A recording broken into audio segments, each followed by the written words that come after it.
Sisi viongozi wa jamii ya Abagusi,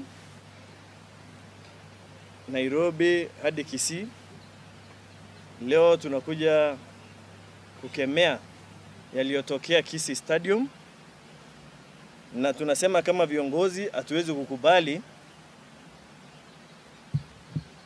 wakora wachache ambao wanataka kutumia jamii yetu kuharibu uongozi wa hii nchi. Na sisi tunaunga mkono Mheshimiwa Rais na Mheshimiwa Amolo Odinga katika harakati yao ya kuunganisha Kenya iwe kitu kimoja.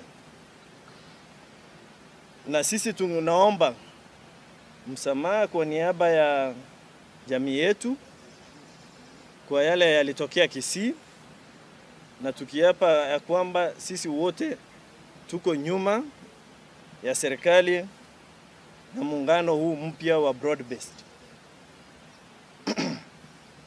Na vile mliona juzi hata Shabana FC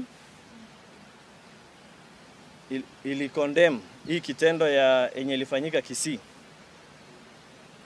Na tungeomba jamii yetu hii wakati sio wa siasa, wote tukue nyuma ya chama ya ODM ambayo imetushikilia hapa Nairobi. Ukiona viongozi wengi hapa ni wa ODM na huko Kisii, tukae ndani ya serikali tufanye maendeleo kwa wakati huu. Wakati wa siasa ikifika, tutafanya hiyo siasa. Na tutakubali ukosefu wa heshima kwa kiongozi wetu Raila Amolo Odinga.